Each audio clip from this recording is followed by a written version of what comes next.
अस्सलामु अलैकुम वरहमतुल्लाहि वबरकातुहू। क्या है ये तोशा शरीफ, क्या है ख़त्म क़ादरिया, क्या है इसकी बरकतें, क्या हैं फ़जीलतें, क्या फ़ायदा है इसका? बड़े सवाल हैं, बहुत से हजरात इसके बारे में नहीं जानते हैं। तो मैं आपको बता दूं, ये सैयदना सरकार गौसे आज़म रज़ियल्लाहु ताला अन्हु की एक मखसूस नियाज़ है, जो ख़ास किस्म के मेवों से तैयार किया जाने वाला एक हलवा, जो अल्लाह के मुक़द्दस वलियों ने, बुज़ुर्गान दीन ने इसको ईजाद किया है, जिसको तोशा पाक, तोशा शरीफ, तोशा मुबारक, तोशा गौसे आज़म इसको कहा जाता है। इसकी फ़जीलतें, इसकी बरकतें, इसके फ़ायदे आपको बताऊंगा। ये तोशा पाक गौसे आज़म की 11वीं शरीफ के महीने में ज़्यादातर किया जाता है, और गौसे आज़म की 11 तारीख को भी कर सकते हैं। और इसके अलावा अगर किसी और दिन भी आप गौसे आज़म के नाम से ये तोशा पाक करना चाहें तो कर सकते हैं, लेकिन जो मखसूस तारीख़ें हैं वो गौसे आज़म की 11 तारीख़ है और 11वीं शरीफ का महीना। इन तारीख़ों में करें कि गौसे आज़म रज़ियल्लाहु ताला अन्हु के नाम से ये तोशा पाक बनाया जाता है, और उसके बाद ख़त्म क़ादरिया किया जाता है। ख़त्म क़ादरिया क्या है? ये भी एक किस्म का वजीफ़ा है, जो ख़त्म क़ादरिया यानी गौसे आज़म से मंसूब किया हुआ ये अमल, ये वजीफ़ा है।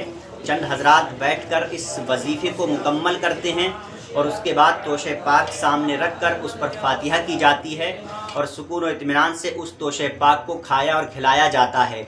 ये आम लंगर की तरह नहीं है, जिसे चाहों उसे दे दें, ऐसा नहीं है। ये नमाजी हजरात और सही हजरातों को खिलाया जाता है। और बनाने वाले के बारे में भी ज़िक्र आता है, जो इस तोशा पाक को बनाए वो भी बातहारत, नमाजी, सच्चा, अच्छा इंसान हो, उसी से बनवाया जाता है। और ये तोशा पाक जब तक बने, मेवे कटने से लेकर बनने तक, मुकम्मल होने तक दुरूद गौसिया ज़बान पे जारी रखी जाती है। दुरूद गौसिया पढ़ते हुए इसको पढ़ करके बनाया जाता है। इसकी फ़जीलत, बरकतें, इसके फ़ायदे आपको बता दूं। सैयदना सरकार गौसे आज़म रज़ियल्लाहु ताला अन्हु के नाम से ये मंसूब करदा ये अमल जो कोई करता है, पर ज़िक्र आता है किसी की अगर मुश्किल पहाड़ के बराबर भी है तो वो भी टल जाएगी।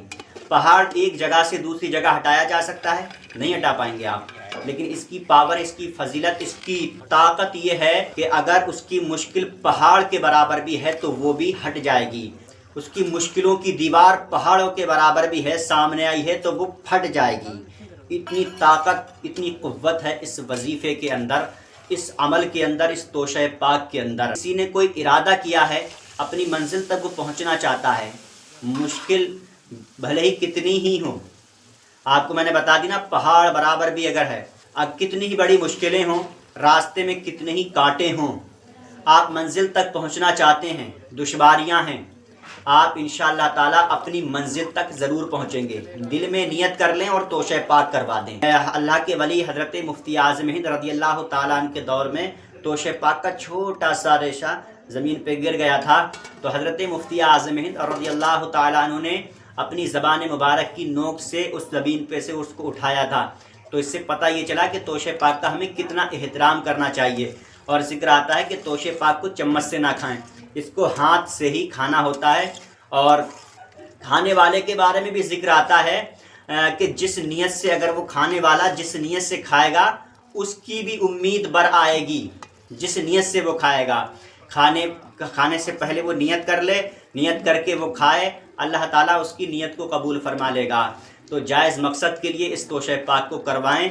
ये बड़ी फजीलत और बड़ी बरकतों वाला ये तोशा पाक है। इसकी बड़ी बरकतें हैं, घर में बरकतें आएंगी, कारोबार में दिन दूनी रात चौगनी तरक्की होगी, रिस्क में कुशादगियाँ हो जाएंगी, आने वाली रहमतों बरकतों से वो माला माल हो जाएगा, आने वाली बीमारियों से, परेशानियों से, गम से सबसे निजात हासिल हो जाएगी। अल्लाह पाक से दुआ है हमें इसकी अहमियत को समझने की तौफीक अता फ़रमाए, इसकी फ़ैज़ व बरक़ात से माला माल फ़रमाए, हम सब को ज़िंदगी में कम अज़ कम एक बार करने की तौफीक हो जाए।